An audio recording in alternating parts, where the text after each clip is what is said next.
listening to the Adventuring Party for the second week of October 2020. This week, the party discussed Gaelcon and trust in RPGs. The Adventuring Party, talking about gaming the Irish way.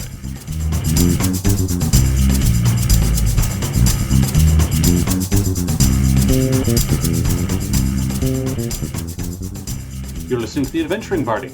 I'm Graham. I'm SavageMick. I'm good, fleshy Shane. I'm Evil Robot Shane. So, what are we here to talk about today, folks? Oh my god, I'm so excited. Tell me. We were supposed to bring topics. I brought a topic, I'm sorry, and I've already eaten it. This is terrible. I'm so embarrassed. I've been gone too long. I forgot how this works. Give it to me. It's eaten. Let's talk about Gaelcon. It's pretty soon. What do you think? Okay. Oh, absolutely. yes. That's a good starter, Yeah. I suppose. We had the pleasure of sitting down with Xander, who's the communications guy for Gaelcon, about a month ago. But presumably a lot has happened since. They're all set up and ready to go online, from what I hear. Yeah, well, one of the more important things that's happened since is that you can now actually buy tickets for the con, which, if you want to attend, is probably a good plan. Yeah, so it is, as we mentioned, it's online this year, isn't it? So it's going to be virtual con. Yeah, I think they thought that killing their attendees was probably in poor form. So, yes, it's online. So tickets need to be bought in advance. That's the way it's set up, is it? It seems to be. So I went and bought a ticket the other day. I'm actually running the pub quiz for them, so I suppose I've got a vested interest when I say, come and at least play the pub quiz. It'll be fun. Yay! I've gotten into a pub quiz habit now. I just can't break it. But people keep coming back and listening to it. So I figured I should go and buy a ticket and support them. So if you want to buy a ticket, if you're not on the IGA Discord already, you can just go to the Gaelcon website, so gaelcon.com, and they have a drop-down menu at the top. You select tickets, and it brings you to the weekend ticket and Discord. And basically, you just click on the little add to basket, and this is going to be a little bit how-to. It brings you through. It says weekend ticket Discord has been added to your basket. And then you have to go and basically there's a link to the Discord. So it'll say the ticket covers Discord entry for the 4 days of the con. First, please sign up to our Discord before buying your ticket, as we need your username on there so we can update your role to attendee. So basically, if you go into the con, they switch your Discord role to attendee. So it'll prompt you to do that once you put it into the basket. If you're already on Discord, that's great. If you're not, you follow the link and join up to the Discord there, and then you go on to checkout. There's a couple of extra clicks after that. I found that a couple of times I thought it wasn't going to work. I think at one point it said tickets were going to open or go on sale on a particular date. And I was like, what if I click it anyway? And it worked fine. It brought me through. So just the important things from a logistic point of view is make sure you've signed up to the Discord before you buy your ticket, because to be an attendee, they need to set your Discord role to attendee. And if it says tickets will be going on soon, just assume soon is now and keep going. They were the most important bits. A certain amount of spit and duct tape holding it all together, because they've put to their credit, they've put this together very quickly.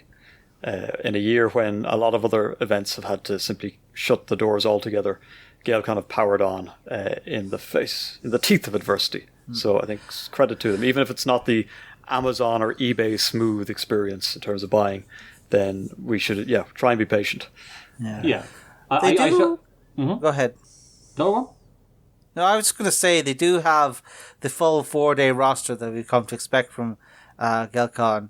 They have RPGs all the way from Friday evening to Monday afternoon. So if you want to spend your bank holiday Monday online role-playing, they have you covered. What else would you be doing, frankly? It's not like you can go to the theatre at the moment. Gaelcon this year is a little bit ironic for me, because it was supposed to be held in the hotel right beside me, that I can I'd be able to see if there wasn't an apartment building in the way.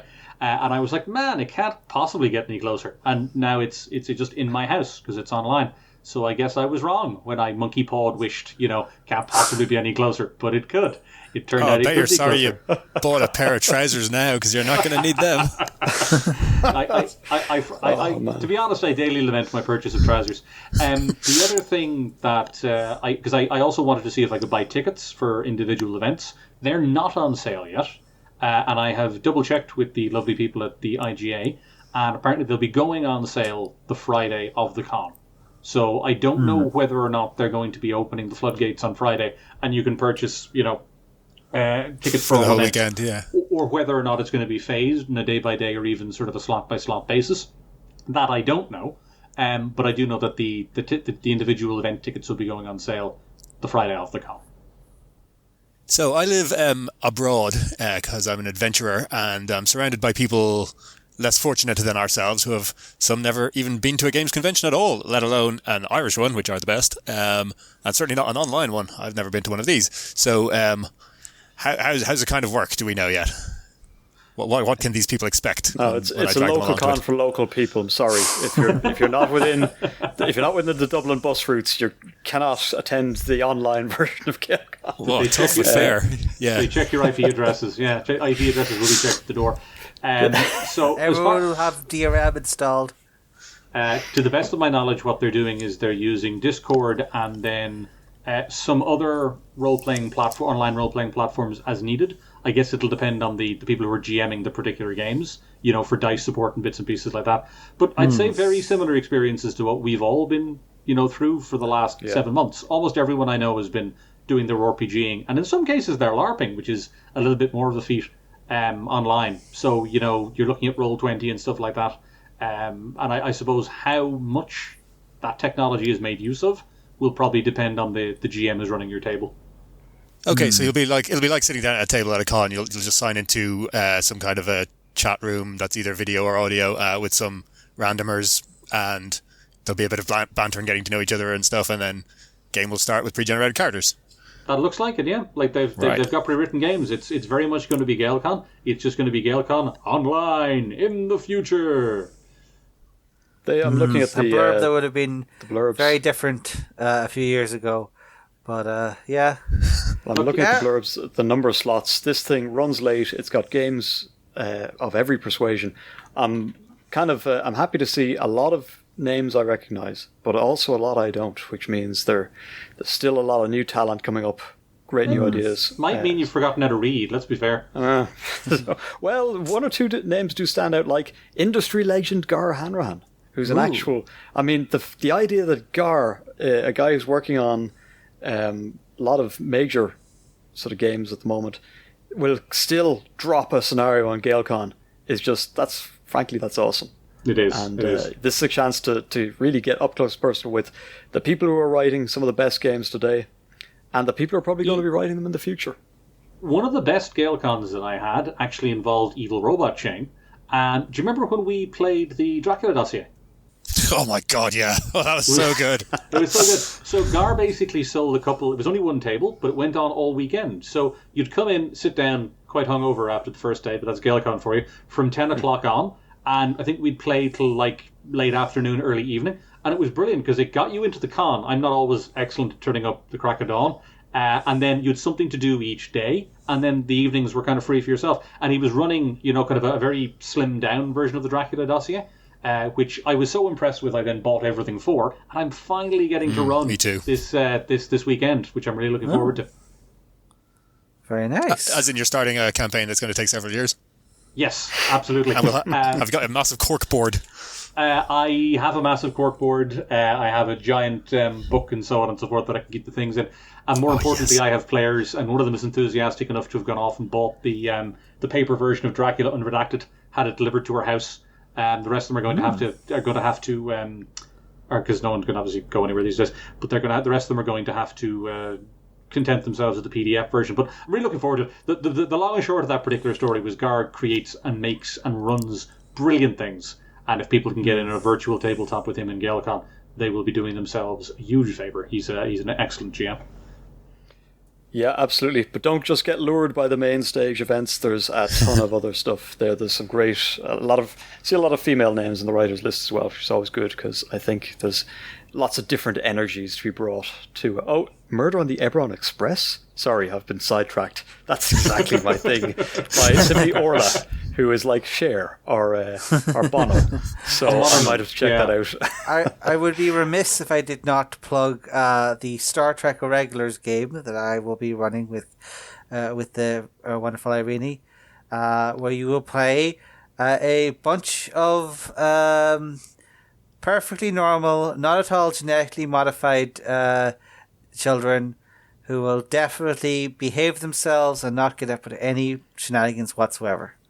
Now, that's the setting of the LARPs that have been going on at certainly Gaelcon for the past few years, right? But this is as a tabletop, is that right? Exactly. I've heard of this.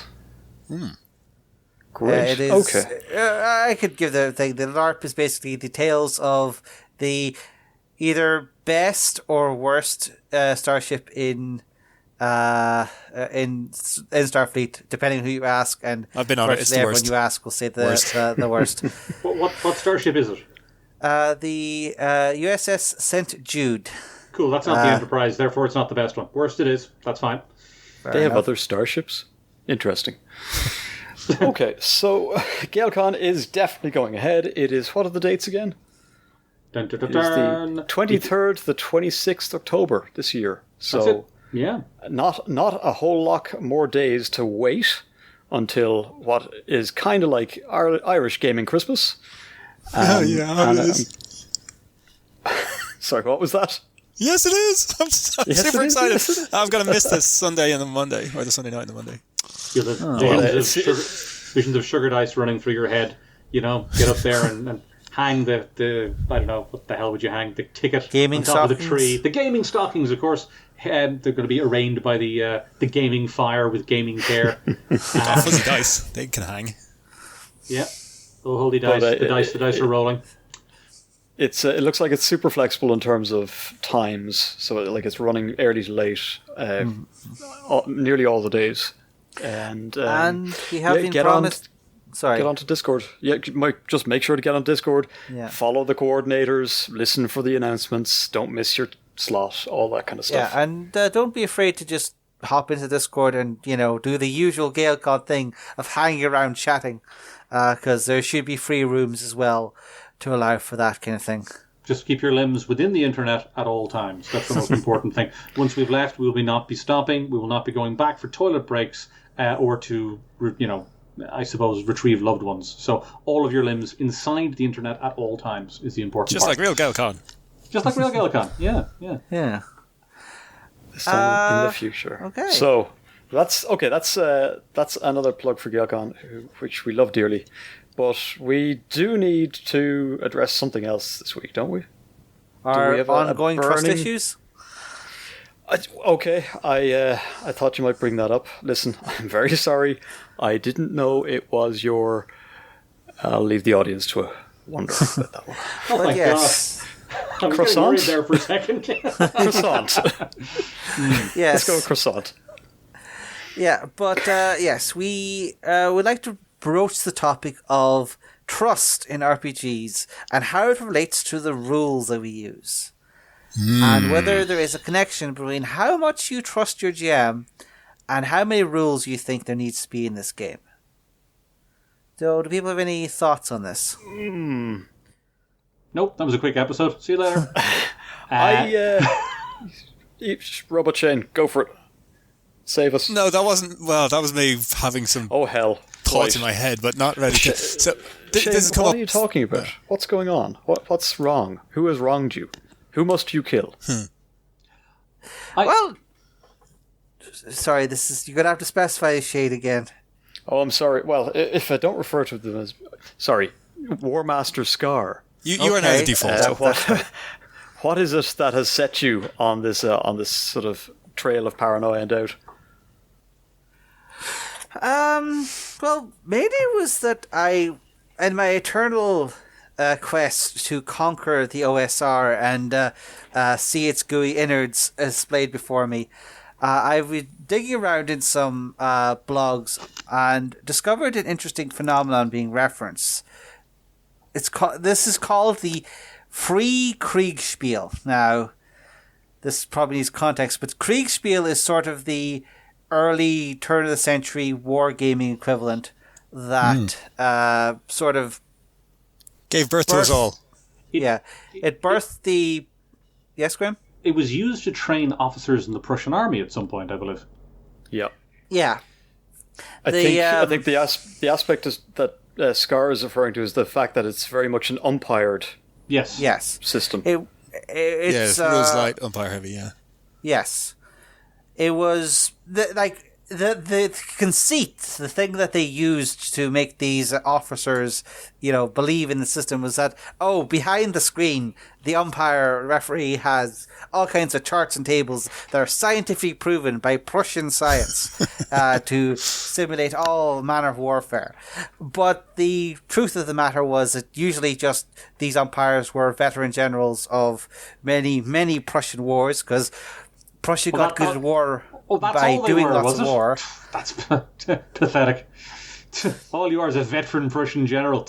Bring me the charts of the tables, loser. Yeah. But as with everything old, the OSR community has, of course, decided that this must be the golden standard. And the fact that the idea of just giving over all control to the referee of the game and trusting in them to make the decisions and figure out what dice to roll and whether anything really has a less than 80% chance of failure. So people have been experimenting with this idea of extremely rules light, maybe no rules at all, and just leaving everything up to the GM's judgment.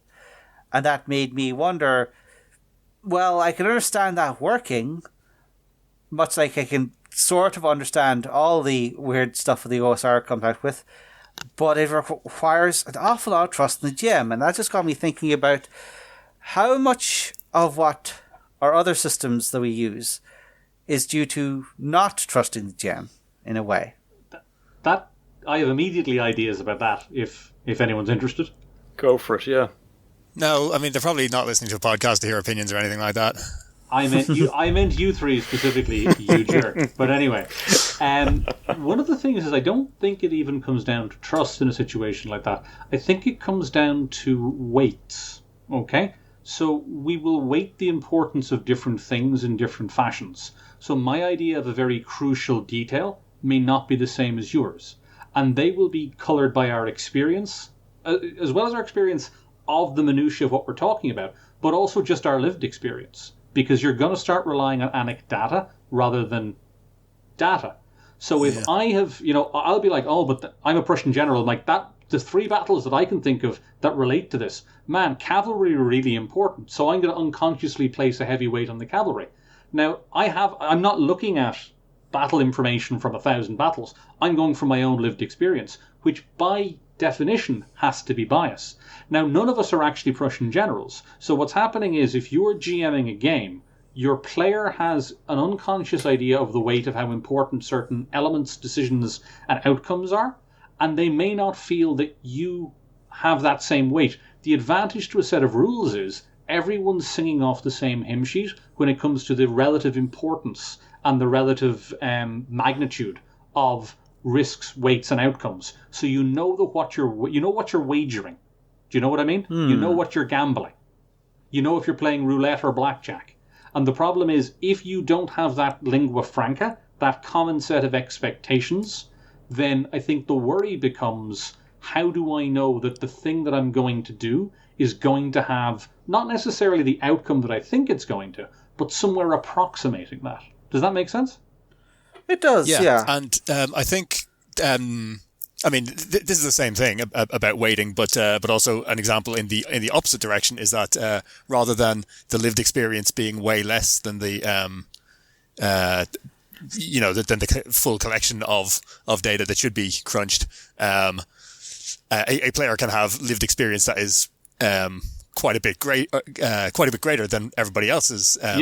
Experiences at the table, so they might know more. They might just have some life experience of picking up heavy things, or bending bars and lifting gates, or hitting things with a sword, or whatever that the other players don't have. So a lot of people are just drawing their assumptions from films and books. One of the things that's kind of funny is the way that they subdivide some of the skills in games. And I remember, sometimes there's athletics, and then sometimes there's climbing, swimming, and you can kind of see who's got experience when they designed it of the various different bits, how particulate they are in the skill area, if you know what I mean. But let's say you were like a veteran runner, but the rules of the game didn't model that. You mightn't agree with it, but at least you know what the game is saying. Yeah, where everyone has the same move speed, no matter unless they take like really special feats. Well, the game might be wrong, and you might know it's empirically wrong, but you know it's wrong, and you know how it's wrong. You have an expectation. Does that make sense? Yes, no, that's fair. Okay. But that leads to the question of, like, is it a setup of, are we supposed to have the system compensating for a GM whose view and assumptions might need to be adjusted to help fix with the players, or are we making a system to set up to one, broad category of expectations, and then it is the GM's job to nudge that into a place where their players are more comfortable? I guess is the two sides of this way of looking at this. It's I guess it's certainly multifaceted. I think any group that sits down and elects a GM are demonstrating trust, like implicitly. And there's going to be arguments along the way about their rules, but I'm not sure that that's the most important sort of factor in terms of trust. The rules simply cannot adjudicate things like the misplacing of favor, or a heavy bias towards one or another player, or an emphasis on plot lines that might favor one player or another, or things like of that nature. It is about electing one of your peers to a position of power and then crossing your fingers and hoping that they'll treat with everybody as fairly as possible. Go ahead. Yeah. No, go on. I was just saying you're going to differentiate between the trust that the GM is on the side of the players versus the trust that they are getting the game right. And I think the fact that they're trusting this person to be GM is where everything else stems from, because you've got to. I mean, you're hopefully finding someone who can balance a need to, address different players' needs outside of the rule set, and also someone who has a decent grasp of the rules, or at least is fair about how they apply them when inconsistencies are brought up, and all of the rest. Like GMs, like everybody else, are fallible. Yeah. And they're going to need the assistance of their players to make the best rulings on occasion. And the whole table is going to have to put their heads together and figure out, how to interpret rules for their table. And then again, trust goes back onto the GM to kind of keep the whole ball rolling on all of those different sort of axes. Yeah, so is this topic kind of rules heavy versus rules light systems, or is it like should the GM be rolling in front of or behind the screen, and when is it okay for the GM to fudge and that kind of stuff? Sort of both. Like I'm just sort of curious as to what the relationship between rules light and rules heavy is with the expectations on a GM for a given system. Like, is the expectation to just run the game as in the book, or is the expectation to run the game as at the table? I had a little experience with Kriegspiel specifically a couple of years ago, and the problem that I had was I didn't know enough about anything relation to it at all, because I'm not a historian and I'm not a historical wargamer. I am a wargamer, but I mostly learn how things work by reading the rules. So people like the GM was adjudicating that with a lot of previous knowledge on, in this time period this would happen, and you've got to account for supply chains and lots of stuff I'd never heard of. So it just seemed like the arbitrary calls were being made from my point of view, and it was a black box model where I knew there was a model there, but I didn't know what the rules were or what the framework was. Now that came from a place of deep ignorance on my part, but still it was a problem. But then in that case, would you make the argument that it's the GM's responsibility or umpire in this case, his responsibility to assume that you didn't mean bad and explain what you've been overlooking? I think that maybe the flow of information should be improved to compensate? I think that game was not for me. Like, I didn't have the requisite knowledge to play that game. Well, my group is having a similar problem actually in a tabletop role-playing game at the moment that's in a very specific genre, and that has a lot of background material to it. So, like, the level of player knowledge varies, with the GM being at the top. And like some of the players have been kind of struggling with what kinds of actions are appropriate and what kind of outcomes are reasonable to expect, because there's a certain level of heroism that you should be exhibiting in order to stay in genre, but how badly are you going to get punished for taking chances that are kind of a bit unreasonable for a real life situation. Where to land on that spectrum is difficult, and like, okay, maybe in a Kriegspiel kind of a situation, if you've got all day, then the GM, or whatever he's calling himself, the guy with the pointy pickelhaube, could be maybe explaining the details of, like, well, under normal circumstances, I'd be punishing you for the way you worded this set of orders, because that's going to call the officer's parentage into question, and then he's not going to follow your orders as gallantly as he otherwise might. But I will assume for now that you meant well, and the next time you should word your orders correctly. You can't really do that in a tabletop role-playing game with 5 players. Yeah. I feel like there's sort of any argument I'm making is Starks is obviously going to have the two ways looking at it. But yeah, I do think there's such a thing where how much of a given system or game or campaign is up to the game rules to explain to people, and how much is up to the GM to be patient, to make things clear to the players. And can they share the load, I guess? 5th Ed D&D specifically has an interesting one on this for me, because D&D for me has always been a resource management game. That you've got your resources and you need to get to the end of your dungeon or your encounter or whatever with enough left in the tank to take on your final adversary. But equally speaking, you can then choose to make some fights easier by expending more resources. You can be reckless, you can be conservative, all that kind of thing. And for a player to make a choice about expending their resources, they want a consistent expectation of success. And that's where you find yourself straitjacketed a little bit as a GM, or I do anyway, because you don't want to depart too much from that, because you want them to be able to make that choice in good faith. But you can't just mechanistically run the game either, because it becomes very dull. You need to be able to allow for situations where the rules can be flexible. Yeah. You don't want to force efficiency onto players. You want them to have a play style, but you also want that play style to reflect the type of game they're playing. Yeah. But I think it's also you want them to have trust that you will interpret the rules in a consistent fashion, and that doesn't necessarily have to be how it's written in the book, but unless you address that you're doing something different specifically, they will assume it's going to be, Yeah, the rules are there as that touchstone that everybody kind of starts with, regardless of how closely they examine it. And it is then about that interpretation and saying to you, again, having this kind of level of trust that the interpretations are not going to swing wildly, that any disagreement will be dealt with fairly. And that's. I mean, when we talk about trust, we talk about how we're going to be treated now and in the future. Because trust is an investment, and when we start with trust in somebody, it's really up to them to lose it. We probably can't give them any more than we've already given them. They have to. They don't have to start out earning trust, although they should probably demonstrate that they're worthy of it.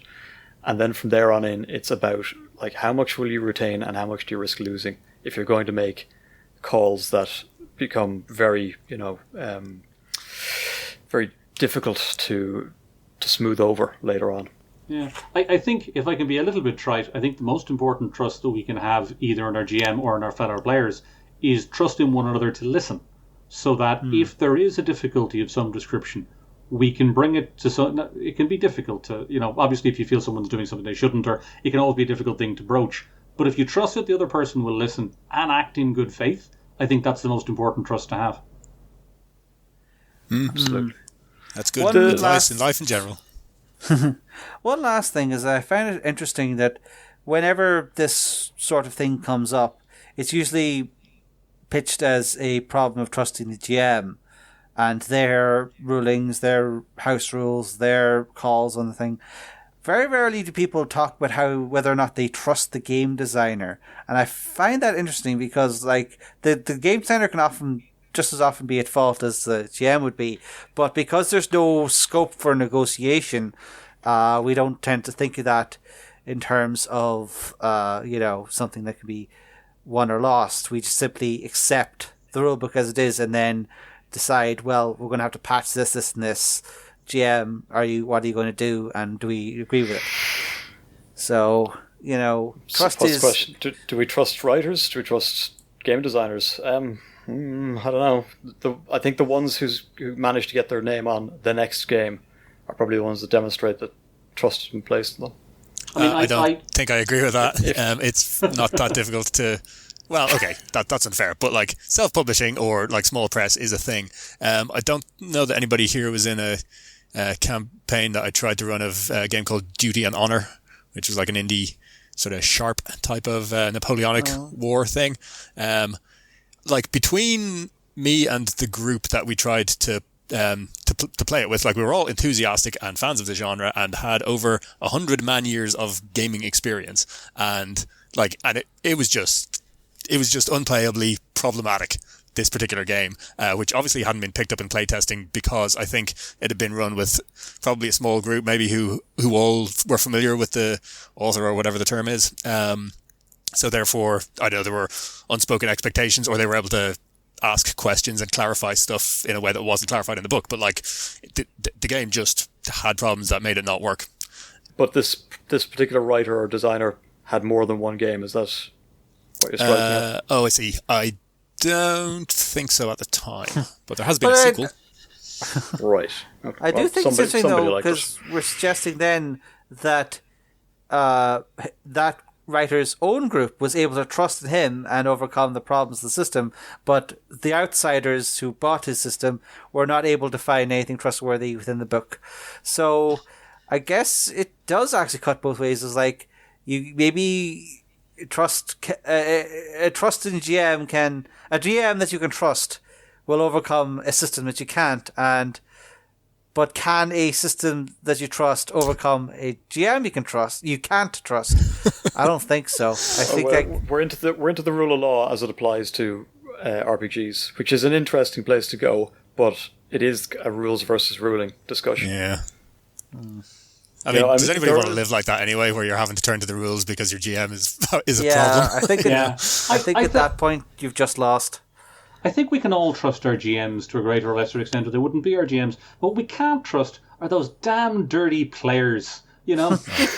Yeah. That's a fair point. I would like to point out, right? We've all been gaming online now for the better part of 7 months, even though it feels like 7,000 years. Okay. How many of us are using Discord or like the Roll Dice bot in Discord or Roll20, whatever that, to roll their dice? Are any of us sitting there and the GM going, "What did you roll?" The player's like, "I rolled a 19." And the GM going, "Okay, if your fifth 19 in a row, cool. No, I completely..." No, we're not. We all have online dice rolling things where it rolls dice for the players, because you can't trust players because they are shifty little players. No way. No robot is rolling my dice. Except obviously me. You.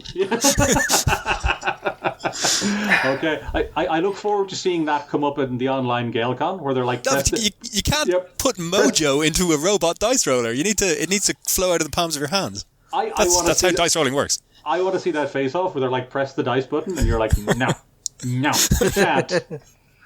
Okay, auto fail. I did have a game around on Roll20. Graham, you might remember this one, where one of the players, who shall remain nameless, because he was something of a math whiz, managed to crash the client by entering some arcane, some unsolvable dice roll against the poor machine. No, so he just told it to roll 1,000,000 D1s. Oh, that's something to put a string in, and just the whole thing went kaput. So, trust can. There's new avenues of abuse as it comes to players and trust online. He was told not to do that again, and to his credit, he didn't. To an extent, does it matter much if the players cheat on their dice? Well, but how about this for a different and probably more serious breach of trust? What about players who decide to read ahead on a published scenario? And that's... I've had GMs who've gone so far as to obscure what books they're using, so as which is kind of weird because he was running it for his wife. Anyway. Look, we're not here to judge people. No, wait, we are. That's exactly what we're here for. Yeah, I'm judging this dude and his wife, definitely. Just eat the damn orange. Okay. Well, you've certainly opened an interesting can of worms, Scarr. I'll give you that. Yeah, with my battle axe. Sorry. So I've checked with the GM, and he's checked with the Kriegspiel, and I think he's saying that this episode is over. Oh. Well, we didn't even get to. You should probably just discuss it with your party. Like, we haven't even gotten to that point as a resolution. Like, this is completely content free. We're getting t-shirts made. All right. Well, Graham, do you want to take us out? You've been listening to the Adventuring Party. I'm Graham. We don't do that anymore, no? We're doing it now. I'm SavageMick. I'm the fleshy one, Scarr. And I'm the other Shane. And we've been discussing the Irish gaming scene, so you don't have to. This party's over. Thanks for listening to The Adventuring Party. You can find show notes and links to things we've mentioned at theadventuringparty.net and on our Facebook page. You can leave comments there or on our Twitter account at AdventuringPty. You can also send us a voicemail at speakpipe.com/adventuringparty. Those can be contacted directly by email at Graham, Savage, Shane and Scarr at theadventuringparty.net. If you'd like to get in touch with the party all the time, come join our Discord server, link in the show notes. The Adventuring Party was released under a Creative Commons Attribution Non-Commercial Share Alike Version 3 license.